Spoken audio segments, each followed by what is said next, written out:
Hey everybody, Mark here from Scotch for Dummies. I want to talk to you guys about a little challenge that I've been thinking about from a predicament that I seem to run into a lot when I travel for work. A lot of times when I'm traveling, a long day of planes, trains, automobiles. Those aren't pillows. I find myself in a hotel, I just want to get myself a dram to put the day to rest and just call it done. And I walk into the local hotel bar or the local bar in the area to find out that my options are less than desirable. Actually, they're horrible. And so I usually don't end up getting anything. But what I wanted to do is I wanted to put the dummies to the test. A little Scotch for Dummies challenge on what I'm going to call the bottom of the barrel. When your options aren't that good, what do? So what I have here is I have a blind challenge, blind tasting of Johnnie Walker Red, J&B, Cutty Sark, and Dewars. And what I'm going to do is I'm going to put each one of the dummies to the test, and I'll have one of them put me through the test, and basically bring us all together at the end to try to give you guys some perspective on our thoughts and perceptions on these four drams, so the next time you get caught in that scenario, you've got an idea of which one to go for. Maybe you don't have the options, but at least you know what you're getting into. So let's see where this goes. Hopefully we're going to have some fun, and hopefully we'll all learn a little bit about something. Alright, here I am with Andrew. He drew the short straw to go first. So let's see what happens. Andrew, let me paint the picture for you. You have four different blended scotches. Okay. Not blended malts, blended scotches. You're going to experience a little grain in there.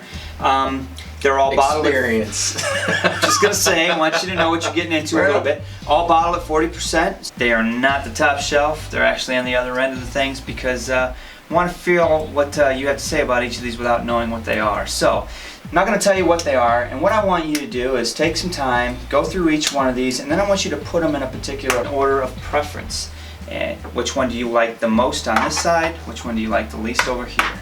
So I'm going to step out of frame. You go ahead. It's just you and our audience. So best to worst. Best to worst. That's it, man. This is pretty easy. And they're starred gold, silver, blue, and green. Okay. Gold, silver, blue, green. They know what that means. You don't. I'm going to step back and have a dram. All right. So let's start nosing these. Not much to them. Not much of that one anyway. Obviously very light. You get a little bit of the grain on the nose. Pretty light. Cotton on the nose. Not a whole lot going on. Gosh, am I an idiot if I say it smells a little bit more oaky or malty? There's something else in there that... Obviously very light. You get a little bit of the grain on the nose. There's a hint, a little hint of sweetness, vanilla. Not much.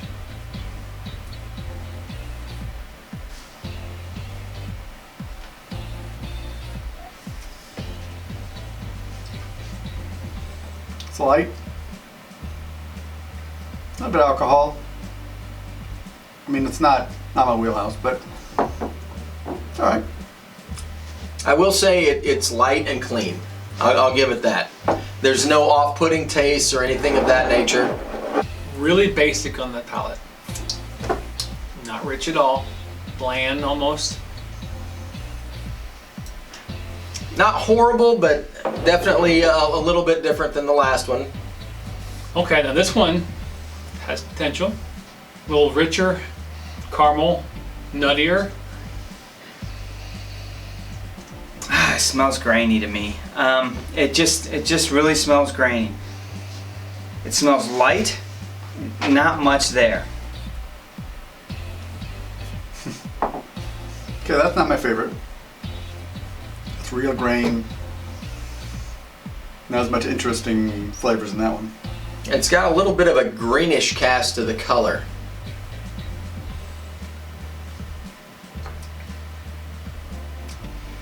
That one's a little more full-bodied. It's got a weird tang to it though that I'm not sure that I like. It might be better with like a soda or something in it, but it's not quite as good as the first.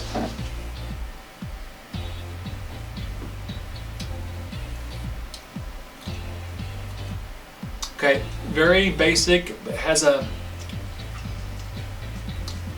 little burning, not much. Hint of honey, but it's really light, really light. Both of them are really light. That one has a little bit more flavor than that one so far. Wow, I gotta say that the palate's the same. There's not much there. Smooth, light, not impressionable at all. I'm not bad, just nothing. There's not much on this nose.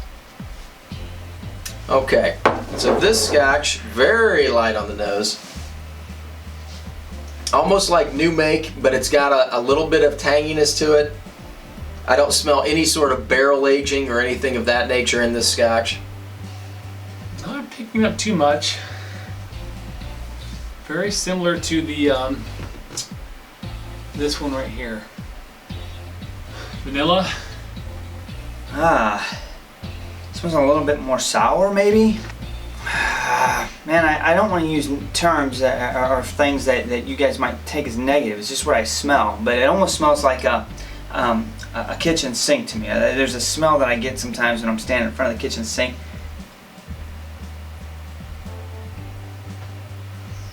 That is not off-putting. That's not a bad one. I'm gonna put this one on the bottom for now.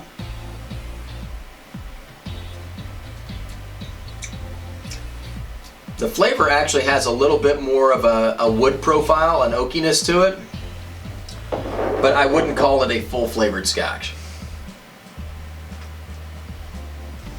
All right, I'm developing an order right now. Okay. A little sour. Not much, not bad. I kind of like it though. A little deeper than the other two. These other two, this one's really basic, very super light. I mean, hardly any flavor to it. This one has a little bit more caramel, vanilla. This one has even more, but it has a pronounced something else going on. Not sure yet. Cotton, maybe? Okay. This one's just as smooth as the others. It's very soft, but I gotta be honest, there's a little bit of an off-putting palate that kind of matches the nose. And I don't think it's horrible. It's not saying that, you know, oh my gosh, I can't take another sip of this, but it's definitely less than these two. There's something in that palate a little bit that I'm not digging. It's a little bit darker in color. We'll see if that means anything. All right, and this is by far the darkest of the four. It obviously has a little bit more barrel aging. I'm going to assume that it's got a little bit more malt and a little bit less grain alcohol to it. The nose has a little bit of a tanginess to it as well. So the darker one, green. Whoa. Different from all three. I'm having a hard time digging though. It's something going on, but All right, there's a nose in there. Gosh dang. Yeah, I smell a little bit more oak in there. I don't want to say sherry, but a little bit more fruity maybe. A little bit more red fruit, a little bit.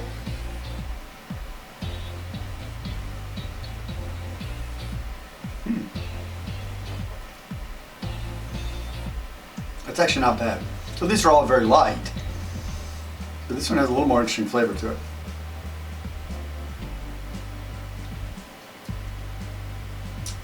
That's actually a much smoother Scotch.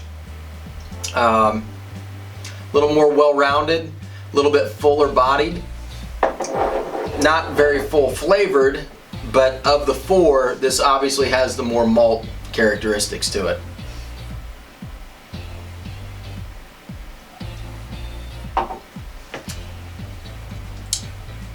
that's pretty good. Okay. That's pretty smooth too. A little bit sweeter. There's a little bit of a note in there on the palate. It's soft, but there's still something there, as opposed to this one being smooth and light, and it was so light there's just almost like nothing. It was almost like drinking a shot of water. But this one had something. Soft. I can't put my note. Maybe vanilla a little bit. I'm gonna put it over here. So this one has more depth, it feels like that has more malt flavor in it. This one, it it's kind of got a sour nose that I don't like. This one's a little bit better in flavor, and this one is really so clean. I don't get a lot of off-putting or beneficial flavors on it. So I'm gonna go with in this order. And so if I were to speak them, I'm sorry, green, yellow, blue, and red or silver would be my order. Number 1 green, number 4 silver. All right, so I think I'm ready to. This is definitely going to go over here. This is side for number 1, right? Okay. I'm going to move this one to this position, and now we're in a head-to-head battle for number 2 and number 3. Okay. So, Gold Star, and then blue. Yeah, I think I got the order right on the first try. So. This one, obviously more malt, a little bit more full-bodied. This one, probably the second most malt. It had a little bit of the sweet malt characteristic and just a little more well-rounded Scotch. This one started to get a little bit of a tang to it, and it was not off-putting, but definitely not quite as good as number 2. And then this one in 4th place was just, I think it would be fine in a mixed drink if it had something to go in it, but just by itself neat, it had a little bit more of a tangy off-putting quality that I didn't care for as much. I'm gonna go back to these two again one more time to make sure. This one's my least, absolutely no doubt. I like the nose in this one better.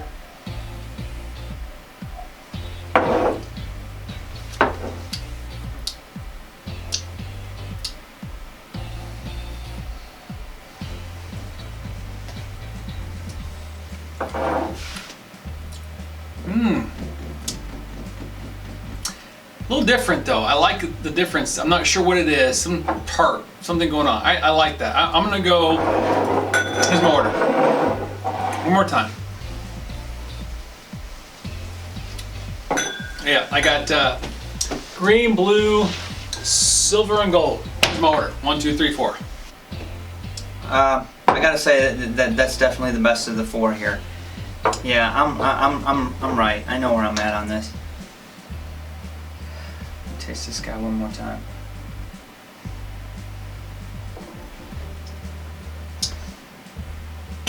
All right, that's it for me. I am I don't know what's what here, because I know what the colors were when I poured them. I know they're not the same.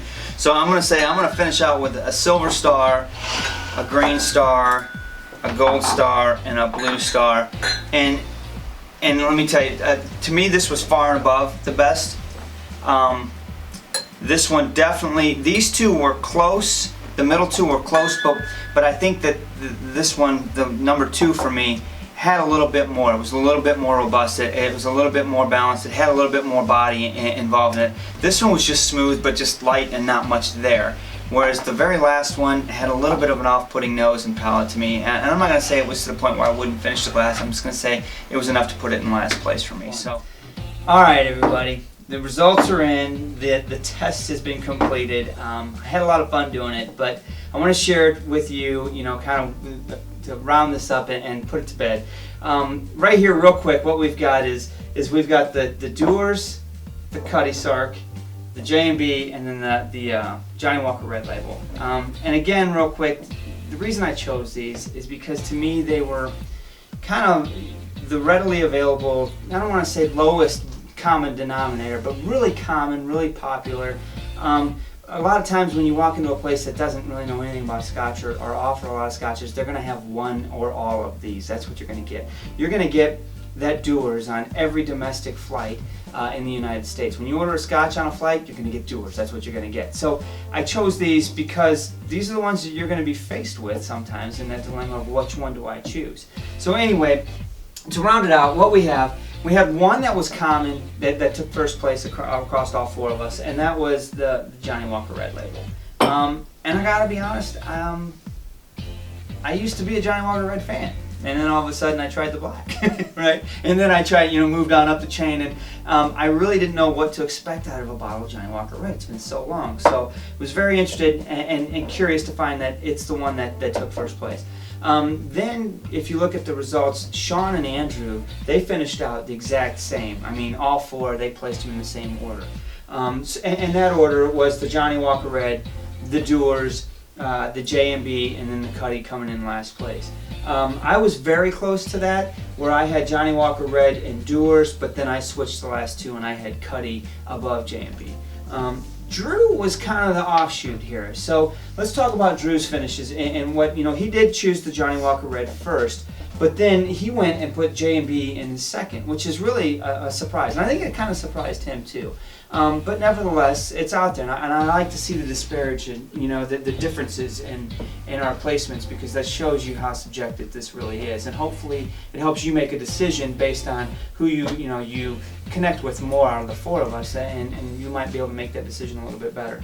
So Drew rounded it out and put the Dewars Gold last, which I find it really surprising. But nevertheless, good for Drew for at least throwing it out there and telling you what he tasted and put it in that order. So he stood alone on that. But anyway, I hope you enjoyed this little test on what to do when you're faced with one or more of these choices, and that's really kind of all you get. Hopefully it helps you make the better decision the next time. And don't be afraid to try them, you guys. I mean, honestly, they're not very expensive. They are very cheap when it comes to the price point. So don't be afraid to take a swing. So until next time, I hope you enjoyed our little test. There'll be more to come. Be sure to subscribe if you haven't already. We do live shows on Thursday nights, and we hope to see you there. Take care.